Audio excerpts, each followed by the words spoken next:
Welcome to Fred Achando Analysis, ladies and gentlemen. The recent appointments of the 50 chief administrative secretaries continues to attract a big debate in Kenya today. Several experts, Kenyans and lobby groups are reacting and they give different opinions on these appointments. So I was just looking at how Kenyans, both who are living here and in the diaspora, are reacting towards these appointments. And one of the reactions that really caught my attention was from one person who I usually follow, Dr. Roslyn Akombe. I want to share. Akombe was very, let's say, ironical and sarcastic at the same time. This is what Akombe is saying, that I am really broke, but I will absolutely take my 50 loyalists on a luxury cruise worth millions of shillings, and my hungry family can tighten its belt. Oh, and pray. Akombe is reacting to the recent 50 appointments. That is why she's saying that she's broke, but at the same time when she's broke, she is able or she can afford to take her 50 loyalists on a luxury cruise. Akombe simply is trying to insinuate, or rather chide the Kenya Kwanza government. The Kenya Kwanza has said that they don't have money. Kenyans are going without food. They even appeal to the international community to help. They even appeal to Kenyans who are living abroad to send something to a kitty that they have created so that we can contribute to help Kenyans who are going without food. Animals are dying, you all know that.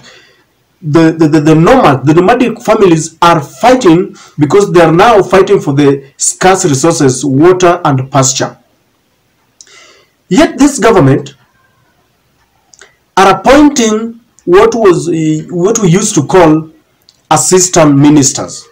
We already have ministers and we have permanent secretaries in the same ministries.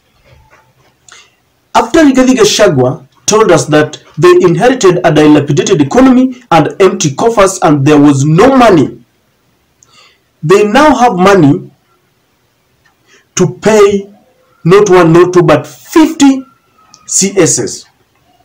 And I think this is what caught the attention of Roslyn Akombe. As much as it might sound, sarcastic, I think Dr. Akombe is paining and her heart is bleeding just like my heart and many other Kenyans. The reason why many Kenyan hearts are bleeding is because these appointments are coming at a time when the economy is down. This thing was even taken to court by the Law Society of Kenya. And at some points we thought that they were winning. But the friendship between the executive and the judiciary prevailed. And so the courts gave the green light for these appointments. Did you know that these appointments are going to be very expensive? Because just one office that is allocated to one chief administrative secretary comes with luxuries. There must be an office, a secretariat, a vehicle, there will be security, and this is going to be funded by the taxpayers' money. We do not have money to eat because one of the basic needs that a human being cannot live without is food. So we don't even have one to eat.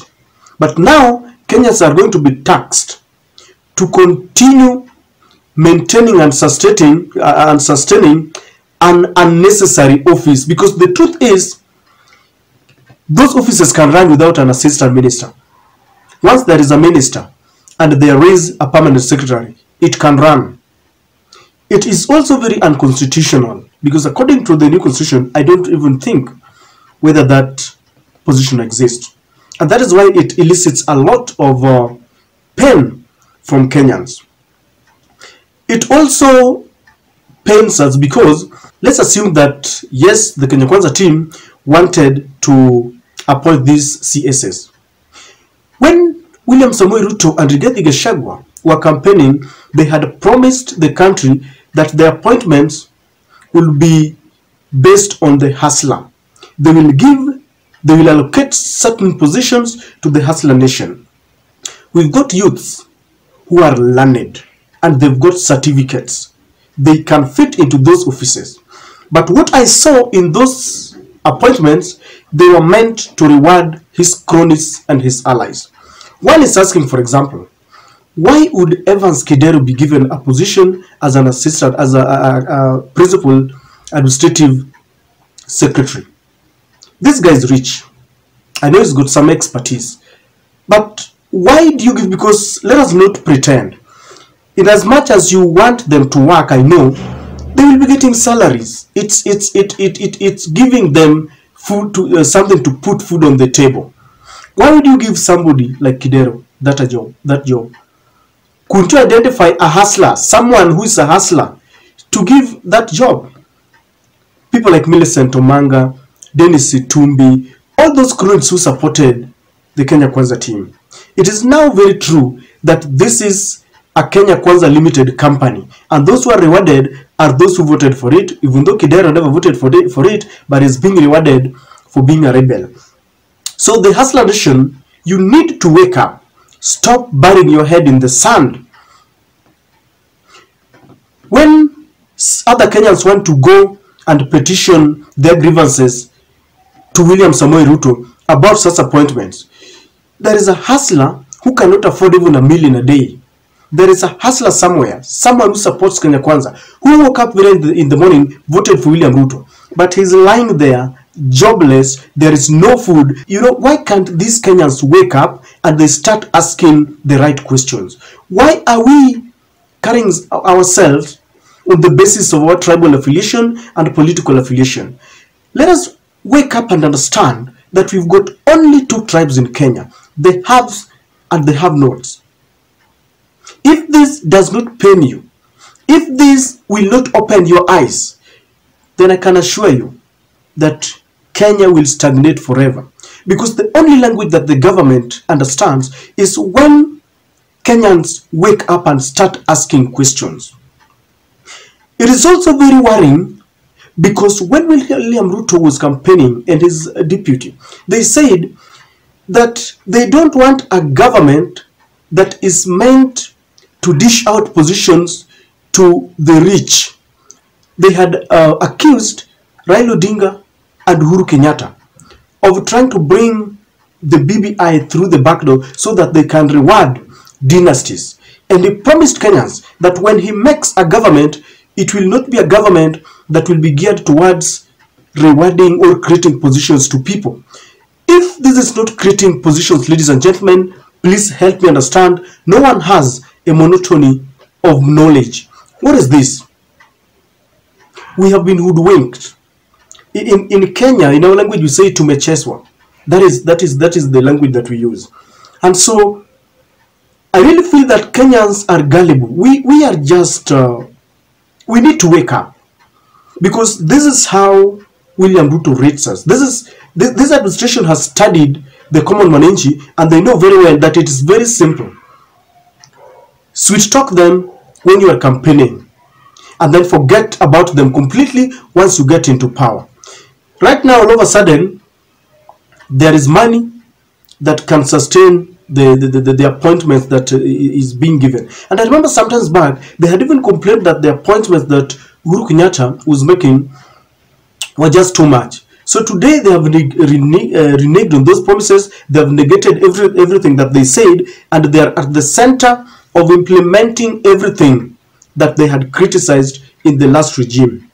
And she says that my hungry family can tighten their belt and pray. So this is what you are told. You go to Uhuru Park. When it comes to the hustler, you will be going to Uhuru Park to pray for rains. You will be going to the Nyayo Stadium to pray for rains. When it comes to the hustler nation, you will be given more promises that in June, the cost of gas will come down. When it comes to the hustler nation, you are given excuses that continue going without food because the person who brought us to this level is Raila Amolo Odinga and Uhuru Muigai Kenyatta. So for the Hustler Nation, there are excuses and shifting blame game from one person to the other and shifting goalposts. Yet when it comes to the rich, they are appointed and they are given what they want. As a Hustler Nation, what have you been given? Is it the Hustler Fund? I don't know what to think, ladies and gentlemen, but Akombe's tweet is a wake-up call to you and I. If you don't wake up now, one day we will wake up when it is too late. And this is the reason why I'm saying that mass action is a must, because we are asking the right questions.